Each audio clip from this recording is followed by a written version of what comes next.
नमस्कार, आप देख रहे हैं सुदर्शन न्यूज। मैं हूं आपके साथ इशिका राणा। चलिए बुलेटिन की शुरुआत करते हैं दिन भर की तमाम बड़ी खबरों के साथ। पहली खबर यूपी से है तो यूपी के लखनऊ को लक्ष्मण जी ने बसाया था, जहां लखनऊ शहर के कोने कोने में ऐतिहासिक मंदिर मौजूद हैं और इन्हीं में से एक हनुमंत धाम है। गोमती नदी के किनारे स्थित हनुमंत धाम में करीब 1.25 लाख देव प्रतिमाएं हैं, जो इसे बेहद खास बनाती है। ज्येष्ठ माह के प्रत्येक मंगलवार को लखनऊ में बड़े यहाँ पर तमाम भिन्न भिन्न तरह के कार्यक्रम होते हैं। भजन संगीत वे दिन भर चलते हैं। राम भक्त हनुमान जी का दरबार विशाल भंडारे श्रद्धालु से भरा रहता है। आपको बता दें कि हनुमंत धाम में राम भक्त हनुमान के सबसे ज्यादा विग्रह नजर आते हैं और इनमें हनुमान जी की अलग अलग मुद्राओं में राम भक्ति में लीन नजर आती है। वैसे तो हनुमंत धाम लगभग 400 साल पुराना मंदिर है, लेकिन इसका सौंदर्यकरण कुछ वर्षों पहले शुरू किया गया और इसमें लगभग 7 वर्ष लगे। यहाँ पर हनुमान जी की 400 साल पुरानी गर्भगृह में एक प्रतिमा है, जो कि बेहद अलौकिक और अद्भुत है। माननीय मुख्यमंत्री योगी आदित्यनाथ ने 6 जुलाई 2022 को उद्घाटन किया था। लगभग 7 वर्षों में निर्माण कार्य संपन्न हुआ और बजरंगबली के मंदिर, इस मंदिर में आपको बता दें कि अत्यंत शांति का अनुभव यहाँ पर किया जा सकता है। हम कुछ श्रद्धालुओं से जुड़ रहे हैं। आप हमारे पीछे देख सकते हैं 400 वर्ष पुरानी हनुमान जी की प्रतिमा है और कुछ श्रद्धालु हमारे साथ जुड़े हैं जो लगातार बाबा के भक्त हैं और लगातार यहाँ पर आते हैं। उनसे जानेंगे क्या है महत्व बड़े मंगल का और हनुमान धाम का। नहीं, हनुमान धाम तो बहुत पुराना मंदिर है और मैं अभी से नहीं आ रहा हूँ, मैं 4-5 साल से कंटिन्यू आ रहा हूँ। बट यहाँ पे भीड़ अभी 3-4 सालों से होने लगा है, जब इसकी बहुत ज़्यादा लोगों को पता चला है। क्योंकि पहले जब ये मंदिर बना नहीं था, लोगों को पता नहीं था यहाँ पे क्या था। अब तो इतना ज़्यादा भीड़ होने लगा है। बट थोड़ा सा मंदिर की गरिमा लोग बनाए रहें तो अच्छा है। क्या महिमा है बाबा की? बाबा की महिमा जितनी कहें उतनी कम है, वो कहने की कोई ज़रूरत नहीं है। कोई मुराद मांगिए, हर मुराद पूरी होती है अगर आप दिल से आ रहे हैं। कहना चाहेंगे? मैं यहाँ सेकंड टाइम आई हूँ, लेकिन ये बहुत यहाँ की बहुत मानता है, ये सुनी जाती है, यहाँ की बहुत मानता है। हनुमान जी के एक बहुत ही परम भक्त हमारे साथ जुड़े हैं और उनका आग्रह है कि वो बजरंगबली का एक सुंदर प्रस्तुति और भजन हमें सुनाना चाहते हैं, तो उनसे सुनेंगे सुंदर प्रस्तुति हनुमान जी की हनुमान धाम मंदिर में। हे पवन पुत्र हनुमान, हे पवन पुत्र हनुमान हमारी करवा दो। तो हम मौजूद हैं लखनऊ के सुप्रसिद्ध हनुमान धाम मंदिर में। श्री राम भक्त हनुमान का 400 वर्ष पुराना मंदिर है, जिसके आज हम आपको दर्शन कराएंगे और सुदर्शन न्यूज़ के माध्यम से आप घर बैठे हनुमान जी का आशीर्वाद प्राप्त कर पाएंगे। एक बार दिखाइए जो 400 वर्ष पुरानी हनुमान जी की प्रतिमा यहाँ पे विराजित है। एक बार दर्शकों को दर्शन कराइए। और जैसे कि आप देख रहे हैं, ये गर्भगृह में 400 वर्ष पुरानी हनुमान जी की प्रतिमा है। हमारे साथ आज जुड़े हैं मंदिर के महंत जी, उनसे जानेंगे क्या है महत्व। और ज्येष्ठ माह का महीना चल रहा है, प्रत्येक मंगलवार को लखनऊ में बड़े मंगल के रूप में मनाया जाता है। आइए महंत जी से जानते हैं कि इस मंदिर का क्या है महत्व और क्या है इसकी प्रसिद्धि। देखिए, ये जो है गंगा गोमती के तट पर 400 वर्ष पुराना प्राचीन मंदिर है हनुमान जी का, और ये हनुमान जी सिद्ध स्थान है। एक समय यहाँ था कि 67 में सरकार ने जो है बंधा बना दिया था। ये पूरे मंदिर ध्वस्त हो गए थे, गिर गए थे एकदम इनका जो है।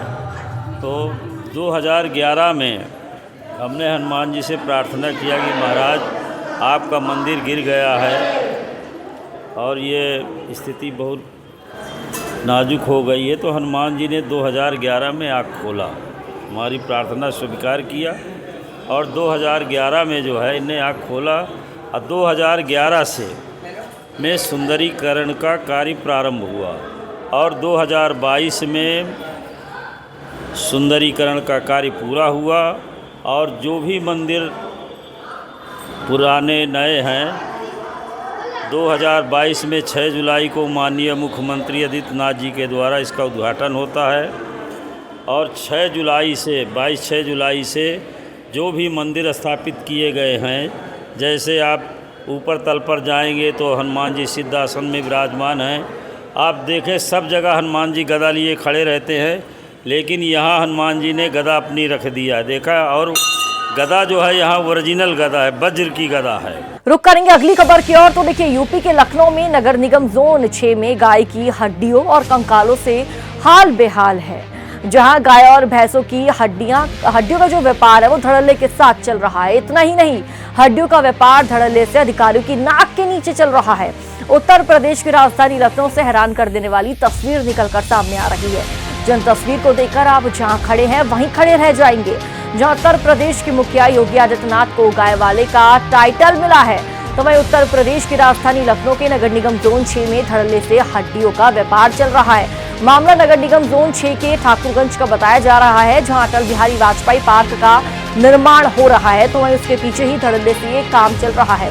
ऐसा हम इसलिए कह रहे हैं क्योंकि चंद कदम की दूरी पर हमको गाय और भैंस के कंकालों का ढेर देखने को मिल रहा है। अब सवाल नगर निगम पर उठ रहा है कि हड्डियों का व्यापार धड़ल्ले से चल रहा है और नगर निगम के अधिकारियों को कोई संज्ञान आखिरकार क्यों नहीं है।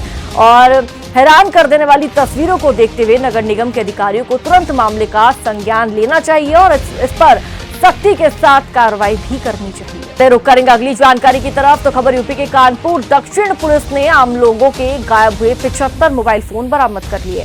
कानपुर दक्षिण डीसीपी जोन पुलिस के हाथ ये बड़ी सफलता लगी है, जहां पुलिस ने आम लोगों के बीते 6 महीने में गायब हुए मोबाइल फोन प्रदेश के कई जिलों से बरामद कर लिए हैं, जिनकी कुल संख्या 75 है और इनकी मोबाइल फोन की कीमत 14,90,000 रुपए बताई जा रही है। इसको लेकर कानपुर दक्षिण डीसीपी रविंद्र, आपको बता दें कि जो डीसीपी है कानपुर के, उनके द्वारा रविंद्र कुमार ने जानकारी दी है। इसकी जो पूरी इस वारदात की पूरे मामले की जानकारी रविंद्र कुमार द्वारा दी गई है।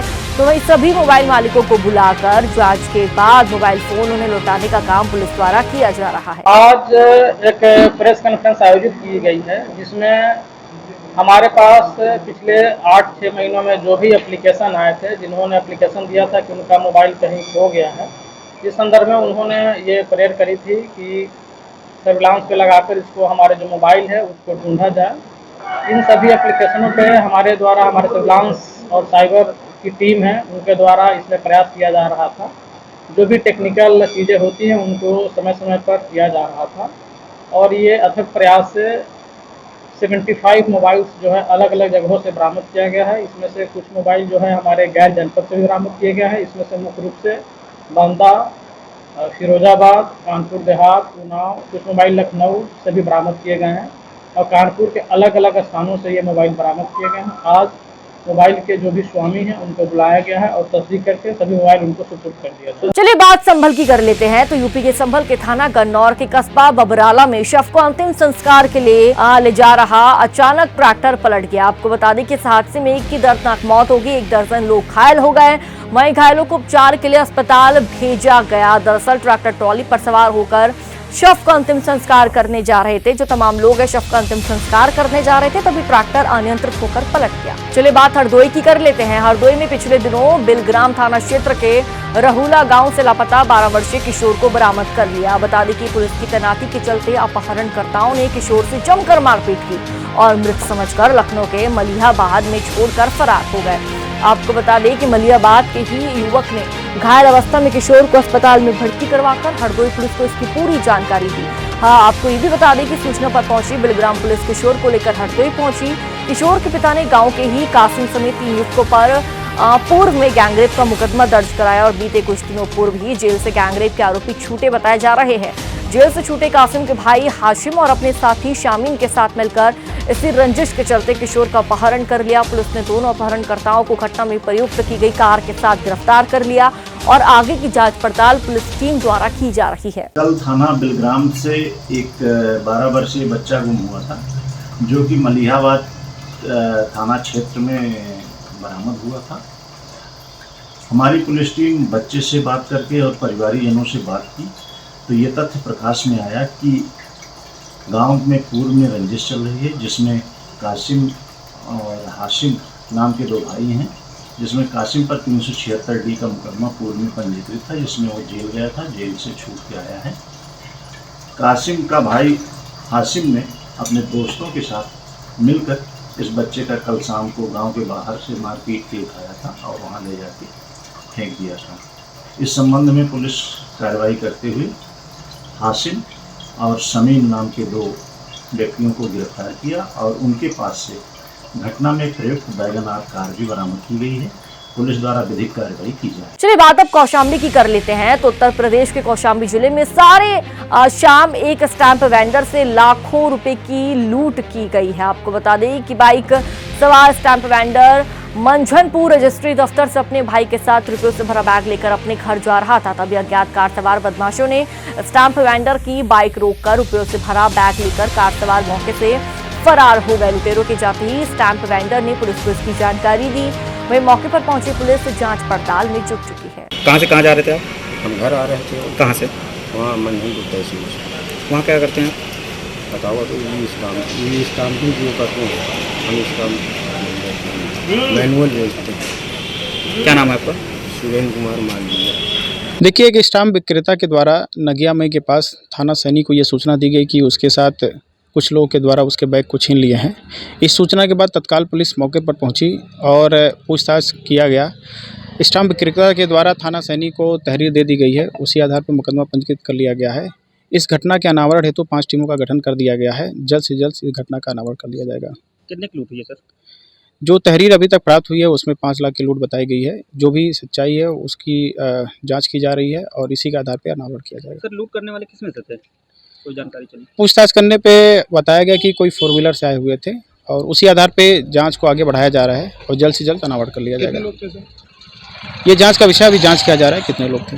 चलिए रुक करेंगे अगली जानकारी की तरफ। देखिए, ऊपरी असम के जोरहाट में दिगंबर जैन परंपरा का पर्व श्रुत पंचमी बड़े ही धूमधाम से मनाया गया। परम पूज्य आर्यका गरिमा मती एवं गंभीर मती के सानिध्य में श्रुत पंचमी पर्व मनाया गया। श्री दिगंबर जैन समाज जोरहाट के समाज बंधुओं ने बढ़ चढ़कर हिस्सा लिया, प्रतिभाग किया।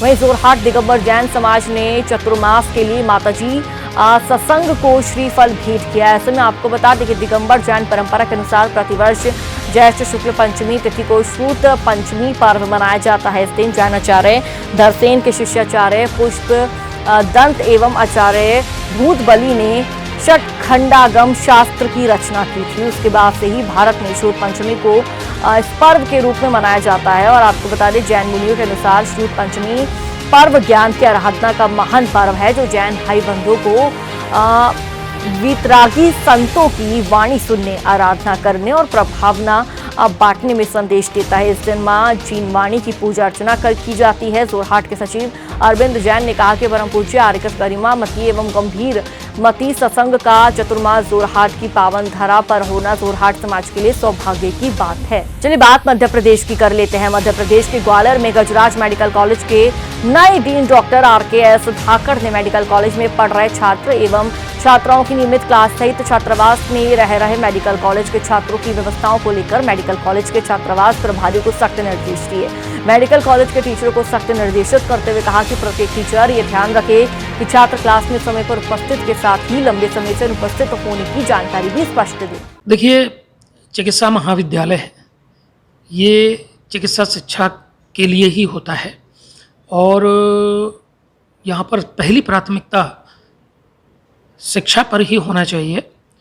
अब चूँकि यहाँ पर दुनिया भर से, पूरे देश भर से छात्र आते हैं, चिकित्सा शिक्षा ग्रहण करने आते हैं, तो हमारा पहला उद्देश्य यह है कि उनको किस तरह से अंतर्राष्ट्रीय स्तर की, उच्च स्तर की चिकित्सा शिक्षा दी जाए। साथ ही साथ वो प्रॉपर स्कूल आ रहे हैं कि नहीं आ रहे, उनके जो शिक्षक हैं वो उनकी क्लासेस ले रहे हैं कि नहीं ले रहे हैं। वो जो नए नए आते हैं वो मान लीजिए छात्रावास में उसमें रहते हैं, तो छात्रावास की व्यवस्थाएं, चिकित्सा महाविद्यालय की व्यवस्थाएं, यदि उनके अनुकूल, उनको अगर मान लीजिए कि ठीक नहीं लग रहा है तो उसको कैसे उनके हिसाब से ठीक किया जाए। चलिए बात टीकमगढ़ की कर लेते हैं। तो मध्य प्रदेश के टीकमगढ़ में महेंद्र सागर तालाब में उतरे ट्रक से गेहूं चोरी करने वालों को कोतवाली पुलिस द्वारा 24 घंटे के भीतर गिरफ्तार कर लिया गया और सारा जो माल है वो भी बरामद किया गया। जहां बीते दिनों फरियादी ने रिपोर्ट की कि सुबह लगभग 6:30 बजे सूचना मिली कि ट्रक बड़े तालाब पर कॉलेज के बगल में। चलिए बात गुजरात की कर लेते हैं। तो गुजरात के सूरत में पेपर लीक मामले को लेकर सरकार से ABVP ने CBI जांच की मांग की है और नीट परीक्षार्थियों को न्याय मिल सके, इसके लिए पैदल यात्रा कर विरोध प्रदर्शन किया। इसको लेकर राष्ट्रीय कार्यकर्ताओं में जन आक्रोश भी नजर आया। आज जिस प्रकार परिणाम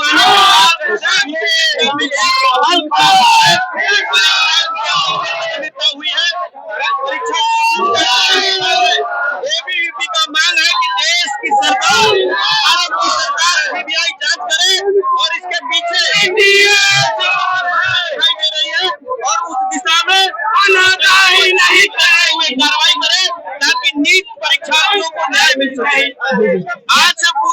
भर में एबीवीपी कार्यकर्ता सड़क पर है।